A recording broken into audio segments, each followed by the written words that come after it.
आप लोग भी जब स्पीड इस ग्रुप में समीप लाएंगे ना, तब फिर आपकी भी सेरेमनी होगी। फिर हर एक बड़ी बहनों के बाप दादा चिंदी लगाए रू रिहान करते गए। दीदी बालक मालिक हैं, इसलिए सम्मान बिठाते तख्त और संदली पर। अव्यक्त रूप में तो यह सेरेमनी कर रहे हैं, लेकिन अव्यक्त रूप में सेरेमनी होती ही है। बालक और मालिक बनाया, अब तो तख्त नसीन बनते। साकार में थी तो दिल के तख्त नसीन, अब हैं सर्विस के तख्त नसीन। भविष्य में होगी राज्य तख्त नसीन। बाबा ने यहाँ पे दीदी के बारे में बताया है। तो यहाँ पे दीदी तो उस वक्त मनमोहिनी दीदी ही थे। तो मनमोहिनी दीदी के बारे में ही बाबा ने यहाँ पे बहुत ड्रामा में सुंदर पाठ बताया है कि साकार में तो थी वो बाबा के दिल तख्त नसीन, और अब वो अव्यक्त होने के बाद वो सर्विस के तख्त नसीन बनी है।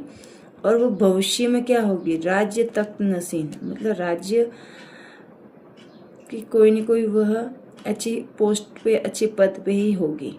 इसलिए बाबा ने यहाँ पे उनका भविष्य स्पष्ट किया है। संगम पर तख्त नसीन अभी बनते हैं ना। ड्रामा में जो नुंदा हुआ है वह है कितना भी रहस्य युक्त हैं, इसको दिन प्रतिदिन स्पष्ट समझते जाएंगे स्नेह से। तो कर्तव्य कहाँ बंधन में बांधते हैं, जैसे स्नेह का बंधन है वैसे कर्तव्य का भी तो बंधन है ना। तो ये है कर्तव्य का बंधन। कर्तव्य के बंधन में अव्यक्त रूप में है, स्नेह के बंधन में साकार रूप में थे। कुमार का यहाँ पे दादी प्रकाश मणि के लिए बाबा ने बताया है कि सपन में भी कब ये सोचा था कि अव्यक्त रूप से तख्त नसीन बनाएंगे।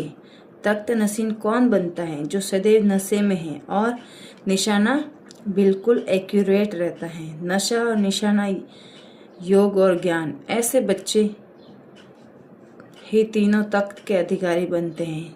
त्रिमूर्ति तख्त भी हैं। अगर एक तख्त नसीन बने तो तीनों तख्त के भी बनेंगे। बाप तख्त नसीन बच्चों को देखते हैं तो क्या होता है, बाप दादा को भी नशा होता है कि ऐसे लायक बच्चे हैं। यहाँ पे दादी कुमार का दादी प्रकाश मणि के लिए बाबा ने बहुत अच्छा संदेश दिया है। और दादी जानकी के लिए भी बोला यहाँ पे बाबा ने कि अब तक वाणी मूर्त बने हो, फिर बनेंगे साक्षात्कार मूर्त। अभी वाणी और औरों से भी साक्षात्कार होता है, लेकिन फिर होगा साइलेंट से साक्षात्कार। जब बनेंगे तो सभी के मुख से क्या निकलेगा, ये तो जो गायन है ना कि सभी परमात्मा के रूप है, यह गायन है संगम पर ही प्रैक्टिकल में होता है। भक्ति मार्ग में जो बातें चली हैं वह संगम की बातें को मिक्स किया है। तुम्हारी अंत में यह स्थिति आती है जो सभी में साक्षात्कार बाप दादा की मूर्त महसूस होगी। सभी के मुख से यही आवाज निकलेगा कि यह तो साक्षात बाप दादा के मूर्त हैं। साक्षात रूप बनने में साक्षात्कार होगा। तो यह जो अंत का रूप सभी में साक्षात्कार रूप देखते हैं, तो इसको मिक्स करके कह देते हैं सभी में परमात्मा के रूप हैं। बाप दादा के समान को परमात्मा के रूप कह देते हैं। ये सभी बातें यहाँ से ही चली हैं।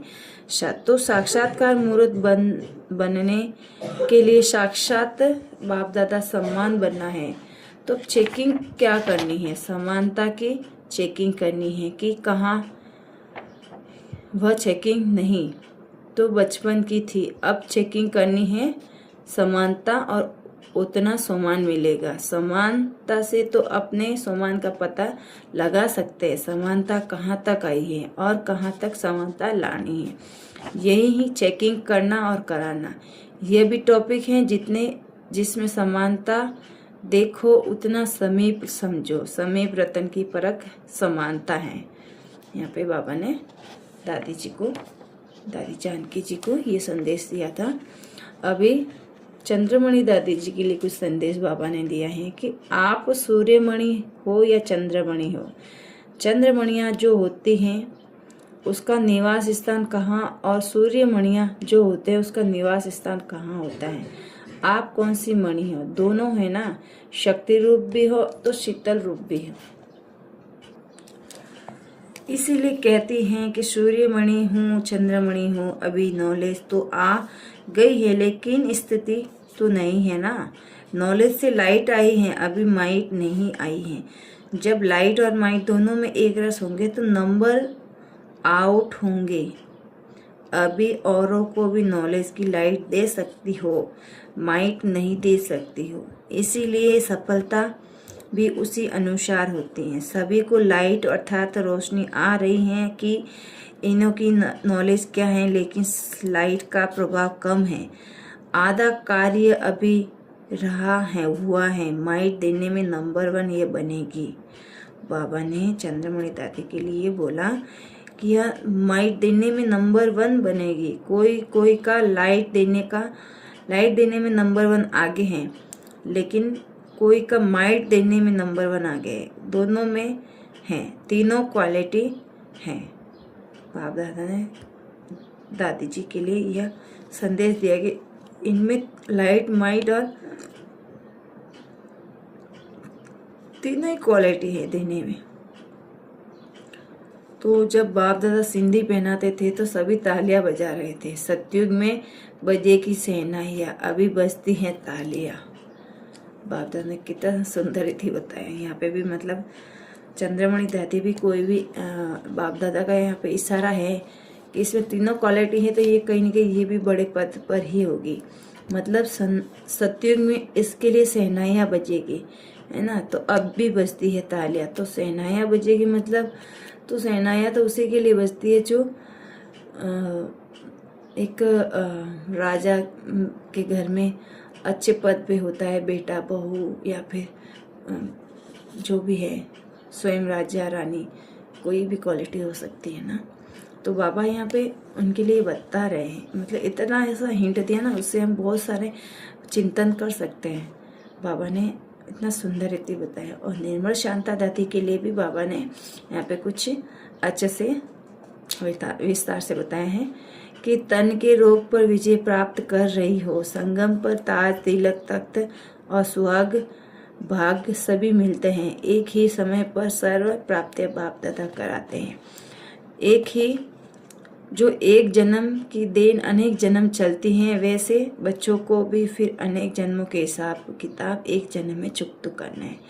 यह एक जन्म का अनेक जन्म चलता है, वह अनेक जन्मों का एक जन्म में खत्म होता है। तो अनेक जन्मों का हिसाब किताब एक जन्म खत्म करने के कारण कभी कभी वह फोर्स से रूप ले आता है। बाप दादा ये शुद्ध देखते हैं, नहीं शुद्ध नहीं, बाप दादा ये युद्ध देखते रहते हैं कि आप भी देखती हो वह दूसरों की। जब साक्षी हो देखने लग पड़ते तो यह व्याधि बदलकर खेल रूप में हो जाती है। बाप दादा साक्षी रूप में देखते हैं और उसका साहस देखकर हर्षित भी होते हैं और साथ साथ सहयोगी भी बनते। थकती तो नहीं हो ना, नहीं। अथक बाप के बच्चे अथक अविनाशी हो। मालूम है अब क्या करना है, अब अंत में साक्षात्कार मूर्त बनना है। जितना साक्षी अवस्था ज्यादा रहेगी उतना समझो साक्षात्कार मूर्त बनने वाले। अब अंतिम पुरुषार्थ ये रह गया है कि साक्षात्कार मूर्त बन बाप दादा का साक्षात्कार और अपना साक्षात्कार कराना है। यहाँ पे निर्मल शांता दादी के लिए बाबा ने बहुत सुंदर रीति से बताया है कि आप साक्षात्कार मूर्त बनने वाली आत्मा हो। यहाँ पे बाबा ने निर्मल शांता दादी के लिए बोला। अब शांतामणि दादी के लिए भी बाबा ने बहुत सुंदर रीति बताए हैं कि श्रेष्ठता लाने के लिए मुख्य कौन सा गुण है। जितना स्पष्टता होती है उतना ही श्रेष्ठता आती। जो स्पष्ट होता है वह सरल और श्रेष्ठ होता है। स्पष्टता के नजदीक है और जितना स्पष्टता होती है उतना भी सरलता भी होती है।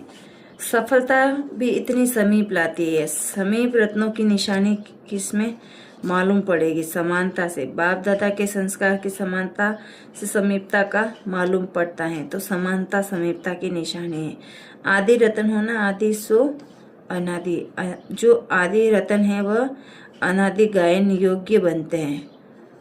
मतलब यहाँ पे भी दो बाबा ने कितनी बड़ी सुंदर लाइन बोली है कि जो आदि रतन है ना, जो अभी जो प्रेजेंट में जो आदि रतन थे, अभी तो उन सब ने अपना शरीर छोड़ दिया है, लेकिन बाबा ने उनके लिए इतना सुंदर गायन बताया है कि अभी हमने जिसके भी बारे में, जितने भी रतन के बारे में हम पढ़ रहे हैं ना, बाबा ने आज की मुरली में बताया ना, ये सब रतन है बाबा के आदि। तो ये अष्ट रतन के बारे में बाबा बात कर रहे हैं कि ये अष्ट रतन आदि रतन है, जो ये सो अनादि भी हैं। जो आदि है वह अनादि गायन योग्य बनते हैं। तो ये अष्ट रतन की माला है। बाबा ने यहाँ पे अष्ट रत्नों का गायन किया है कि क्योंकि ये देव के साथ मददगार हैं। देव के साथ मददगार हैं। देव के साथ मतलब यहाँ पे ब्रह्मा बाबा स्वयं अपने को देवता के रूप में मानते हैं, क्योंकि वही तो कृष्ण बनने वाले हैं। तो कृष्ण कौन है? देवता है ना। तो वो देव के मददगार हैं। तो आदि रतन ही सृष्टि के कर्तव्य के आधार हैं। आदि रतन है नहीं अष्ट रतन। बाबा ने यहाँ पे अष्ट रत्नों के बारे में तो ये हिंट दिया है कि आदि रतन ही सृष्टि के कर्तव्य के आधार हैं। सृष्टि कर्तव्य के आधार ही कौन है? आदि रतन। तो यहाँ पे बाबा ने रतन मोहिनी दादी को भी बहुत बड़ा हिंट दिया है कि स्नेही हो व सहयोगी हो, दोनों हो। स्नेही और सहयोगी दोनों समान है। जितना जो स्नेही उतना ही सहयोगी बनता है। स्नेही सहयोगी के सिवाय ये नहीं रह सकता। जितना स्नेही है उतना सहयोगी है, उतना ही शक्ति रूप भी। जब स्नेह, सहयोग और शक्ति तीनों की समानता होती तब समाप्ति होती है। इस समय डबल ताजदारी हो भविष्य में बनेंगे। क्या बोला बाबा ने यहाँ पे?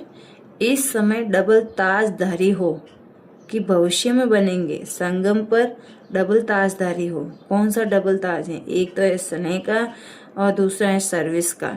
तो सर्विस का ताज है, जिम्मेदारी का ताज है, वह है स्थूल और वह है सूक्ष्म ना। तो स्नेह का ताज सूक्ष्म है, जहाँ डबल ताजधारी बनते हैं वह वहाँ भी डबल ताजधारी बनते हैं। बाप दादा ने कितना एक ही लाइन में इतनी बड़ी बात बोल दी कि जो यहाँ पे डबल ताजधारी बनते हैं ना, वो वहाँ पर भी डबल ताजधारी बनते हैं। वहाँ पर कहाँ पर? सतयुग की बात कह रहे बाबा यहाँ पे कि वो सतयुग में भी डबल ताजधारी बनते हैं।